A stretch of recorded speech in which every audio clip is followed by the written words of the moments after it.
Oshio, hi y'all. It's Veronica from Cherokee Rose Custom Leather here in Athens, Texas. And today I'm going to take y'all inside my studio. Last week when we went down to the Heart of Texas Leather Show down there in Waco, right before we left, I had posted just a little video. It was probably 30 seconds long. Um, just a quick little tour of my video. I had a bunch of people comment, a bunch of people reach out to me personally asking me different questions about why I did the things I did when we built it. So today I'm going to do a little bit longer video and give y'all all the juicy little details of how we designed it, how we built it, the reasons why I did certain things that I did. You know, my studio was about 8 to 12 months just in the design phase. We watched a lot of YouTube videos, and not just leather workers. My fiance is a woodworker, so we even, watched a lot of woodworker shop videos to see how their process was, to see, what made their life easier in their workshop that I could incorporate into mine. I really built it around my workflow and how I get an order, off the internet, how I design it, how it moves around my studio, and then how it gets shipped out the door. I incorporated all that in here into my studio. The whole shop is about 32 by 45, I believe. That's the enclosed part. His side on the other side that nobody's going to see today. And then I've got my side over here. The interior of my shop is about 20 by 22, I believe. So it's almost like a perfect square room. But it's double insulated because I don't like cold weather. Although we don't get too cold here in Texas, I don't like it. We do have a mini split in there that does heat and cool, so it stays pretty nice in there all year round. But before I take y'all inside, I'm going to show y'all some video clips of when we were building this building. We had it contracted from a company, so they come out and built the frame. We did all of the interior work. Well, I say we. It was mostly my fiance. I helped a little bit. I took lots of pictures. He built all of the cabinets. He did all the walls. My daughter and his son helped him hang sheetrock. He hung all the tin on the ceiling. Everything is built from scratch, all the way from us putting the flooring down, painting the walls, hanging sheetrock, and everything. So we designed it all, we built it all, and we're pretty proud of the way that it's turned out and the way it's serving its purpose. So I'm gonna let y'all take a look back at that video right quick so that y'all can see where we started at, and then I'll take you through the front door and let you see it in person. All right, everybody. Here is a short little video of the new shop. So let me take you in my side, which will be the leatherworking side. He'll be doing woodworking on his side, but my side's gonna be more fun.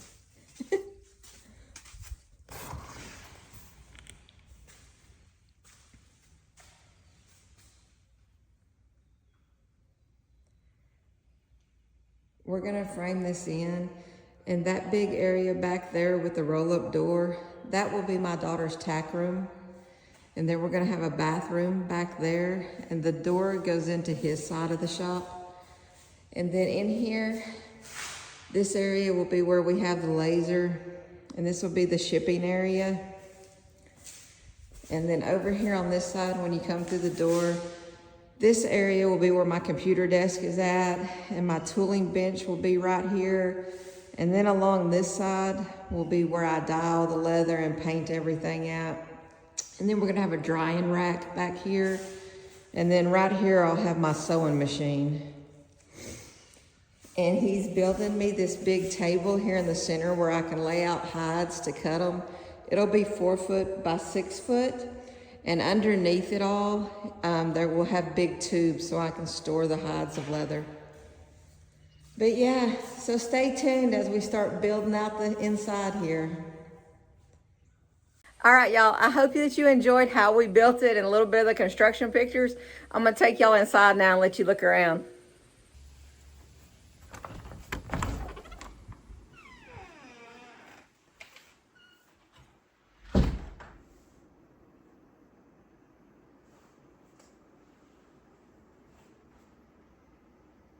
So this is the main centerpiece of the room. I needed a big cutting surface, but have really come to find out that I didn't really need it this big.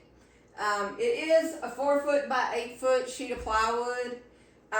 We actually made it so that it could be moved out of the room if we ever decide to move. But the top does lift off. We've got hooks right here that keep the two pieces together. But they do split right here, so it comes apart in two sections. And then all of the tubes that are down here that I keep my leather in, they slide all the way through to the whole other side. All of these shelves right here are adjustable. They're adjustable on this side and that side, so I can have them at different heights. I do keep them the same height so that I can shove like the thinner lining leathers through there and they don't get squished by the bigger rolls. Our plan was to use the HDPE cutting mats and just get a big one to go over the full entire table. But since I've been in here, these mats, I actually bought them at Walmart. They're the Fisker's grid mats. This one is 24 by 36 inches, and then I've got two smaller ones that are 24 by 18 inches. I've come to really like these. You know, I do have a smaller HDPE cutting board, but you know, whenever we work with like the chrome tan leathers and stuff, the oil tans, they can get scratched on that surface. I like these because I can throw these away and go spend $30 and buy another one. You know, once I get all the dye on it, you know, I can switch these out instead of having to worry about switching out a whole, you know, big $200 or $400 piece across the whole thing, when really all we're using is just right here. But that's the reason we do that. I've got another one over there. And down here, since I really don't use this end of it, this is where my photography started, but I'll tell y'all more about that in just a second. And another thing that we built into this table, we put it on casters so that I can actually roll it out of the way and then just pull it back, you know, if we need to move it or do anything, you know, on either side of the room that we need a little bit more space for. And they're locking casters, so we can lock it in place if we need to. I'm going to show y'all some of the details that I was talking about. These little hooks right here, I bought from an Etsy seller, and they're old horseshoe nails that he's turned around and made into a little hook, and they hang all of my rulers down here on this side. And these are just big concrete tubes, like concrete forms. You can get them at Lowe's and Home Depot and everything. Yes, I did tool all of the little leather handles for all of my drawers, so you'll see that throughout the shop too. My drawers here, they're pretty shallow. They're probably only about 3 or 4 inches deep, but it makes a perfect spot for me to be able to keep all of my smaller pieces of leather and, you know, like a lot of the smaller little rolls. Down here, which is right beside the sewing machine, we built these 2 racks, and they will also separate. And like, here's one of the little hooks that we have that will pop that table apart so we can move it out of the room if we need to. These 2 racks are just like mounted on here, and it holds all the thread and keeps it all right here by the sewing machine, so we don't have to worry about it. I tend to face all my oil tan leather this way and then face all my veg tan leather the other way. But here's another example. You know, this is where we keep all the, like the little embossed and the printed leather. We try to keep everything separate, so I'm not like going through drawers. This is extra oil tan pieces. And then of course my microfiber's in here, because right here is where I do all of my antiquing at. So this is where a leather order starts. You know, this is right here beside my door when I come in. We do a lot of work right here. I was really against 2 monitors, but my fiance works with those, and so he's like, you gotta have 2 monitors. And it's actually been a good thing. I will admit to that. I work with like Print Shop, other design programs. We use the computer and, you know, both screens to run the software for the laser. But, you know, like I buy a lot of patterns and stuff from Etsy sellers, you know, for like graduation cap toppers, you know, some design element that I need to put into the design. So, you know, I download them all here. To keep my countertops clean, because I don't like a lot of clutter up here, I do have my printer and my computer tower down here underneath the desk. We designed it so it was wide enough that we could still roll the chairs up underneath it and not bump any of that. But yeah, so after it goes here, it goes down to my pattern books and where I have my light board and I design everything. So over here are all my pattern books, and like the books from Don Gonzalez and stuff that I purchased that's got like his corner patterns and stuff in it. All of these are the ones that I've just basically created and accumulated patterns over the years. Like my black one has all the names in it, so I don't have to resize names constantly because I do still hand draw everything. My fiance's like, oh, well, we can find you an easier way to do this. You can design it all on the computer, but I'm old school. I don't like doing it that way. So I get, once I print it off, I bring it over here. I have my light board. I use freezer paper for all of my patterns. Like this graduation cap topper here. The next step in it is to trace it with freezer paper. But like the girl's name, I already had that one that was in my binder. I just needed to pull it out, size it, find the one on the page that's the right size for that cap topper. And then I just put all the pieces together for my patterns. And I guess I will tell y'all about my funky chair now. So I've been asked about my funky little chair in a couple other videos I've done. I saw it on a TikTok shop. And then we actually went to Amazon and purchased it. But this thing moves around all over the place. I do bang it a lot. But it's super comfortable. I don't have to sit the same way. I can move around and twirl. Because, when you're sitting here at the bench for 2 or 3 hours working on a project, you just don't want to sit in the same position. So I have this thing. I'm comfortable in it. It's just me, and it works here in my studio. So this is where all of the leather tooling happens. There's a story behind this piece of marble. Last year when we were coming back from the Heart of Texas Leather Show down there in Waco, we passed a place called Italian Granite that was on the other side of the road. And my fiance was like, you want to turn around and go see if they have a piece of granite we can buy from them? So I'm like, sure, because I didn't have one. We were still building out the studio. So we turned around, we go back in there, we walk in this big fancy showroom, and I'm like, oh my gosh, we're not going to find a piece of marble in here. So, the big fancy guy in the dress suit and stuff comes out, and he's talking to us, because they sell like countertops in this place. And my fiance was like, hey, we need a broke piece. Do y'all have any like just laying around that you don't want? So we got this piece. We brought it here, and he cut it on his saw. It is sub-mounted into my countertop. I can show y'all up underneath it and the way that he's got it braced in there.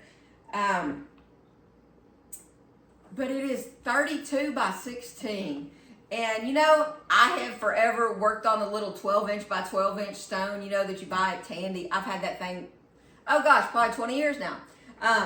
But I really like the bigger tooling area. It really lets me stretch out and move around.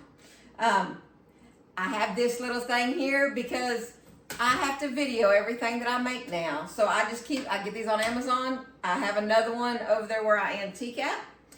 They clamp, they move around, they're super bendable. You can do, everything with them to get the right angle if you're doing social media posts and showing people, about how you do.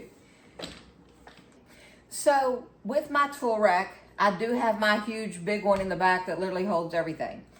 But I use these little blocks. I don't even know where I got these things from, but I have like 3 or 4 of them floating around here. So that I can keep, of course, all of my Barry King tools right here. So whenever they're sitting right here, and I specifically did it this way because I have had this little block forever. And so I can keep my tools right here in front of me whenever I'm working on and tooling a project. And I don't have to keep, reaching over and going back and forth. So this little block has been super handy for doing that. And I don't have to keep like the tools laid out and trying to pick them up and figure out which one it is. I know exactly where my tools go in here for the project that I'm working on. And it makes it a lot easier to find the tool that I need. You'll notice I sit on my countertops a lot. I tend to sit in weird places here in the studio. On this next stretch of countertop, I intentionally left this spot empty because I wanted a place for stuff to dry after I got done tooling it over here on my tooling bench.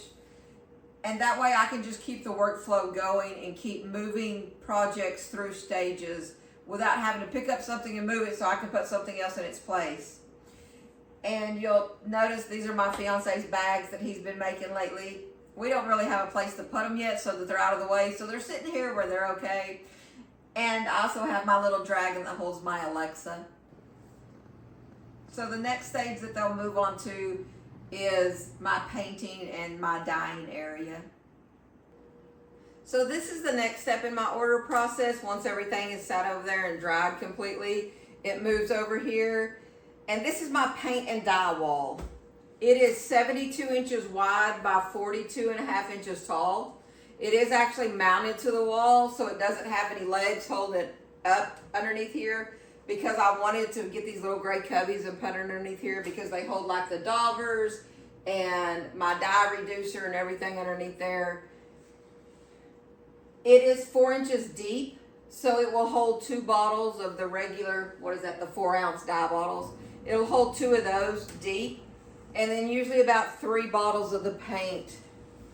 I do keep my resist and everything right down here in the front, like the Resilin and the Pro Resist, because I use those just about on every single project. If I need, to mix any colors, I just take them down, because it's pretty tall, to try to reach up here constantly. But I knew how many paints I had. I knew how many dye bottles I had. We spaced every shelf exactly to fit this. I found some leather tooled fabric on Etsy, and we purchased that, and that is what the brown background is behind the shelves. There is the mini split, which is really cool, and it does a great job of heating and cooling my studio. It is connected to our Alexa, so we can turn it on from inside the house. So in the winter, when it's really cold, I can kind of preheat my shop before I come out here, which is really nice. Here's another one of these gray mats, like I was talking about, that I have, because they're just easy to throw away and go buy another one if it gets that messed up. I do keep paper towel on top of it so that I can throw that away in case I spill any dye or anything. I intentionally, when we were designing the shelf, had him cut it out this way because he had created me on the laser a paintbrush holder. And I knew that I wanted it to sit back up in there flush so that it wasn't out here and bumping into my projects and stuff whenever I was working on them. So I have my separate paintbrushes for dye, the separate paintbrushes for the paint. That way I don't get anything mixed up. So yeah, me sitting on the counter again. So with a lot of my projects, I still like to hand stitch a lot. I really like the way that looks. We do have the sewing machine that my fiance uses, and he does not sew, he thread injects. So for all you guys out there, y'all can be thread injectors. But this is where I sit, with my little stitching pony. I can sit right here, I can stitch, it's comfortable for me. But just another way, that I utilized my studio and made it the way that I wanted it and what was comfortable for me to work. And now let's talk about the elephant in the room. We purchased this laser, and it kind of sat out here in the shop for about, I don't know, maybe a year before we got the shop finished, because he got a really good deal on it. And it was a whole package deal. So it came with a little one that's like 8 inches by 8 inches that we can take to events with us to burn, on custom stuff that folks might want. It is an X-Tool P2S 55 watt CO2 laser. We do have it vented outside of the shop so that it blows all that excess out there. And he also has the filter here underneath it just to kind of filter the fumes and stuff some more. It's a pretty good size laser. We haven't really done too much with it because I will be honest, this is a $7,000 leather cutting machine, because that's about all we've used it for. We did hear about a month or so ago, if y'all follow me, you saw the Creative All Eagle that I did. We did cut the pattern, all of the leather pieces out on this laser. We have engraved some award plaques that my dad needed for his tractor club for the awards. So we've done it with that, and it has worked really good. But there is a huge learning curve to this thing. It hasn't been easy to get all of the settings right and to get it to do, what we actually want it to do.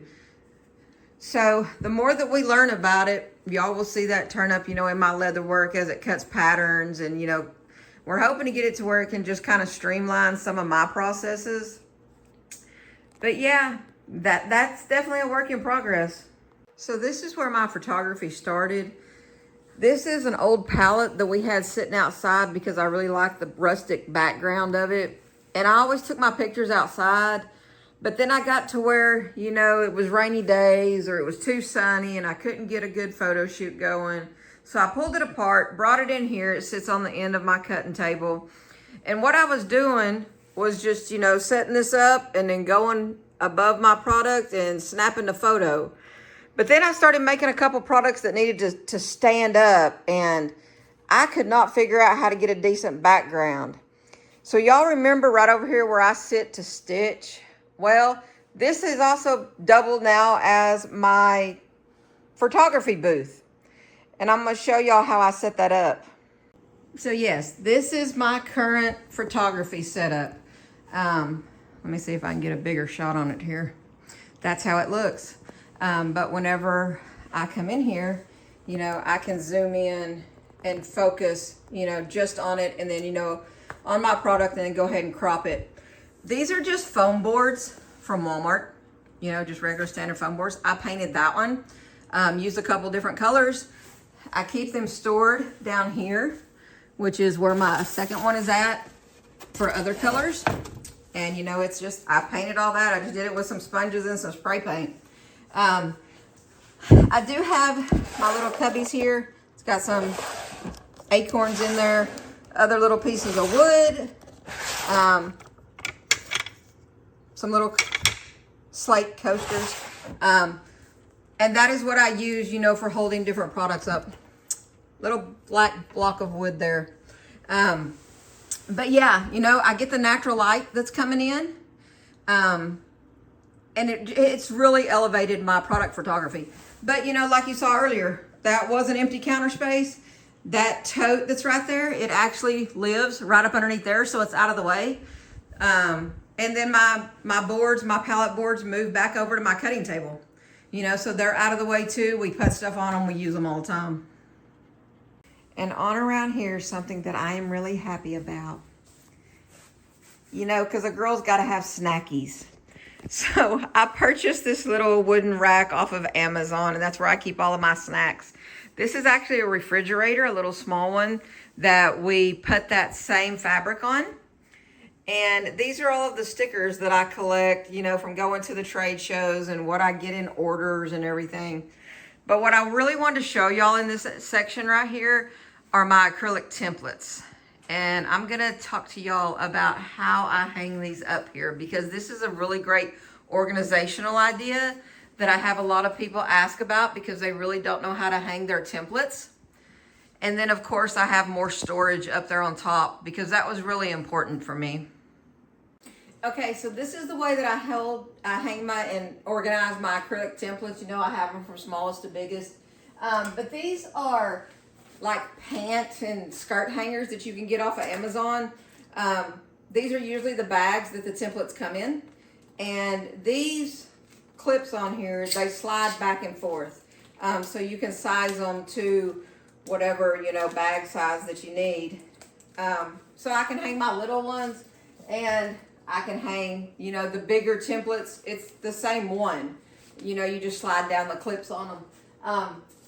They don't break. They're metal. They hold some pretty heavy templates. Like that's the Maker's Padfolio binder. That's a pretty heavy template.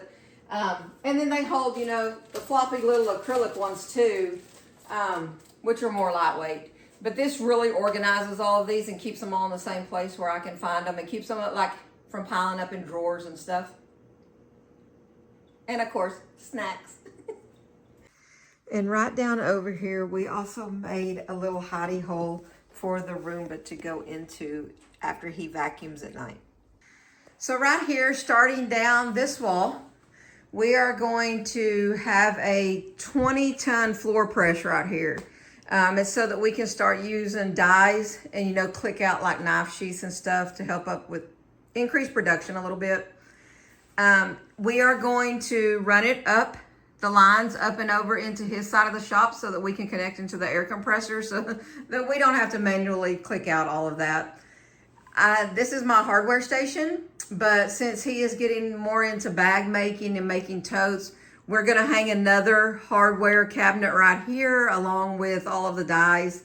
You know, so like I said at the beginning, we have thought long term in this, and although this is sat empty for a hot minute now, we do know where we're going with it. So when you're coming around the corner, this is the last section of my studio. This is kind of where we set all of the hardware at for all of the purses and totes and whatnot. This case I got off of Amazon. It has bigger ones here on the bottom and smaller ones on the top. I have like crystal rivets in it, small little buckles, conchos. All of this here in the center is just kind of random screwdrivers and pliers and scissors and stuff that I might need with my Dremel. This case come from Harbor Freight. It has all of my rivets in it from extra small to extra large and all of the finishes. And this is all where this side of the counter is where I do all of my edge work. So all of that stuff is over here. This last case came from Amazon as well, and it has all big compartments in it. This is the 20-year-old Tandy Stone. You know, this thing's been with me forever. I just repurposed it over here so if we needed a solid spot, you know, that we needed to whack some hardware in at, we had it. That is the HDPE, the little one that I was talking about I had. All of these little gray cubbies come from Harbor Freight. I have all kinds of miscellaneous stuff in them, stuff that just won't go anywhere else. Yeah, just kind of a lot of randomness is all in that, but it's all contained. I don't have any clutter unless you kind of look at them. There is the pictorial carving that I just did in Jim Linnell's class at the Heart of Texas show down in Waco. In this drawer, these little cubbies I got from Amazon to go into these drawers. This is like our tape, all the extra clips that I use. These drawers are really nice. There is my lace cutter, but I just keep stuff that we might need right here. This drawer right here is very long, but it's very shallow because it holds all of my little 1-inch stamps, and it was specifically made to do this. This material in here is probably 1/2-inch thick foam, and I actually got it from Harbor Freight. It is the anti-fatigue mat for you to stand on in your workshop. But I thought that it would be great because it perfectly holds all of my 1-inch stamps. The way I made it, I just put them on there and pushed them down really hard so that the back part of them made the ring, made the circle. And then I came back with a 1/2-inch punch and punched them all so that they all sit where they're supposed to. These smaller ones, they're just in their foam holders the way that they came. We have all of our setting hardware for snaps, rivets, and all of that, and some more little punches there. Over here is all of my hand tools, which these are more of the same gray drawer organizers from Amazon. Down here, I had him design me 2 super deep, super wide drawers. He seems to think they're filing cabinet drawers, but I tend to disagree. This one has all of my paper patterns in it. And, you know, like I said, they've got this extra spot over here. I keep my cardstock patterns over here. There's extra paintbrushes in there. This one down here has patterns from previous projects in case I need to reference back to any of them, and other larger patterns over here on the side. Underneath this workbench, of course, I have a drill. Never know when you're going to need that one. But here's my burnisher. There's my arbor press. I had him build a little shelf because I wanted them up off the floor. But those two will actually interchange and go up here. And I'm going to explain to y'all what this part does. So this part of my studio we're pretty proud of. Most of us have like a leather punch. We have our burnisher. We have our arbor press. I didn't want all of those sitting up here on my countertop taking up space. So like I said at the beginning, we did a lot of research and watched a lot of other people's shop builds and, you know, shop tours and everything. There was a gentleman that I saw, I think his YouTube channel is Red Smith Workshop. Well, when he gave his studio tour, he showed a French cleat system where up here on his countertop he had, you know, the top of the French cleat, and whenever he wanted to change out his pieces of equipment, he just slid it out and then like slid his burnisher into it and it stayed there. I liked that idea. I wanted to do it a little bit better because I didn't want anything on my countertop. I didn't want those just wood pieces randomly sitting here if I didn't have something in it all the time. So the way we designed this, we attached my Little Wonder, my arbor press, and my burnisher to like a 10 by 12 piece of plywood. We drilled 4 holes in it. And we have these bolts that have the little handle, the little knob on top. And it just screws down in there and it tightens it back down. I'm gonna give y'all a detail on how this works because we think it's pretty cool. So here's my Little Wonder attached to my countertop, and I unscrewed the front bolts. And then I unscrewed the back bolts. Like I said, these are probably 2.5 inches long, so it takes just a couple seconds to unscrew them. These are in there pretty good because I do put pressure on the Little Wonder whenever I'm punching holes. Slides right off my countertop. And then I put my burnisher in its place. Usually with my burnisher, I only install the back bolts because I'm not really putting pressure on it. When I use my arbor press, I do use all 4 bolts because I'm putting a lot of pressure on that whenever I'm pulling down to stamp. So this is basically the last stop of where an order goes once it goes all the way around my studio, and this is my shipping station. I have a Bluetooth label printer, shipping label printer that connects to my computer so I don't have to have it over there beside it. I have shipping scales. These are all of the envelopes and the boxes that I use. This shelf was specifically designed for each one of these to sit side by side. This shelf right here is adjustable so I can move it up and down. This drawer right here has all of my like scissors and my tape and all my cute little stickers in it that I put on my packages. This door right here, we built it this way.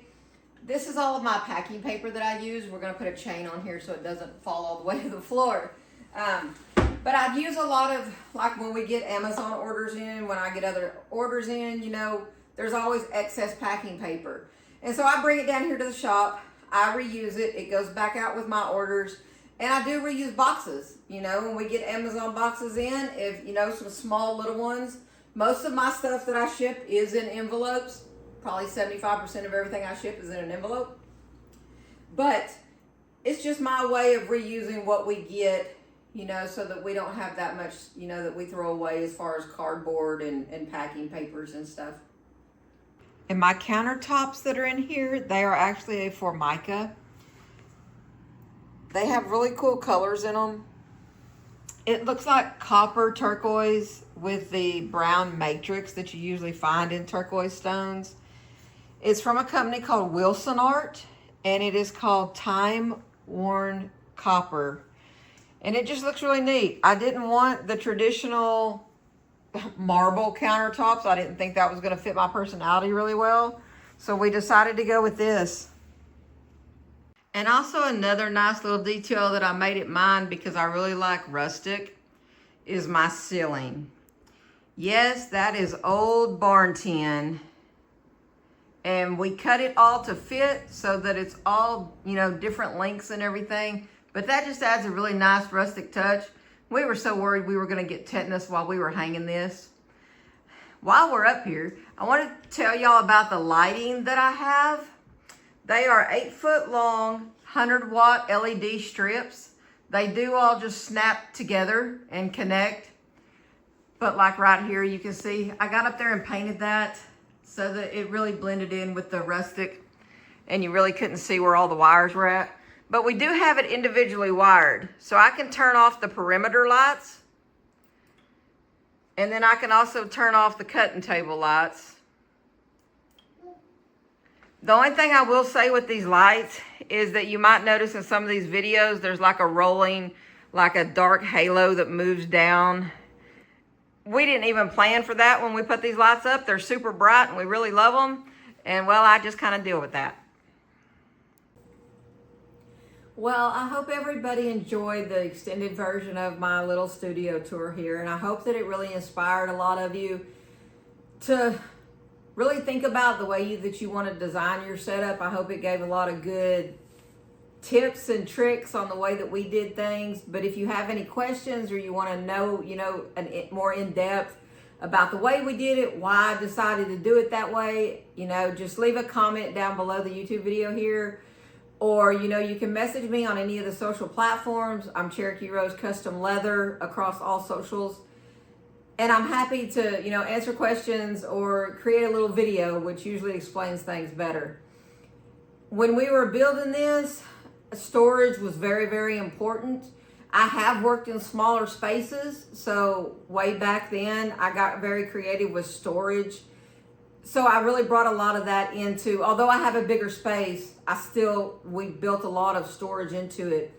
Like underneath all of my workbenches, I have all of these brown and turquoise cubbies. The color was just an aesthetic because it goes with my brand colors, which I guess I'm becoming known for, because when we were at the Heart of Texas Leather Show, a lady walked up to me and she recognized me by my turquoise shirt. So, that's just an accident, I guess. It wasn't really intentional. But I just love the turquoise color, and like my turquoise countertops. I really wanted something different. I like being different. I like standing out. I have a really quirky side.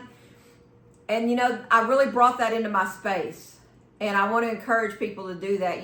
Don't worry about what somebody's going to see in a video. I have a lot of crystals in here. I have my amethyst. I have citrine. I have a couple of them placed around the room. I like that. I like surrounding myself with that. I have them in my windowsills. I have the plants that I have propagated, here in my windowsills that I usually end up giving to friends and family because they kind of get big. In a number of the videos, you might have seen the prisms that are floating around in here. I have a spiral spinny thing, I don't even know what it is, hanging in my window. So I have an east sun that comes up, so the sun shines down this whole side of the building and through my big windows here. So all of the crystals that I have in this window and in this window are always, throughout the day catching the sun and throwing little prisms everywhere, and I like that. I like being surrounded by that. So make your studio your own. I have a piece of artwork in here that my now 96-year-old grandmother embroidered me back in 1987. I had that in here. It reminds me of her. I have all of my Native American artwork that's framed on the wall. I have, some artistic creations. I have some actual historical photos.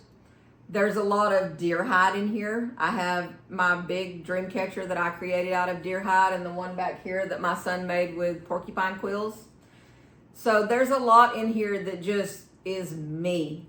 And it really makes it fun to come to work every day and, be in this space. It really helps my creativity. So I just want to encourage everybody to do that. So if you have any other questions, let me know. Send me a message. I'm always happy to help. Well, I hope y'all enjoyed coming out and taking a little tour around my studio today. Like I said, if you have any questions or you want to know about anything, just send me a comment or send me a message. Let me know. Make sure you like and share, follow me, subscribe, do all the social media stuff.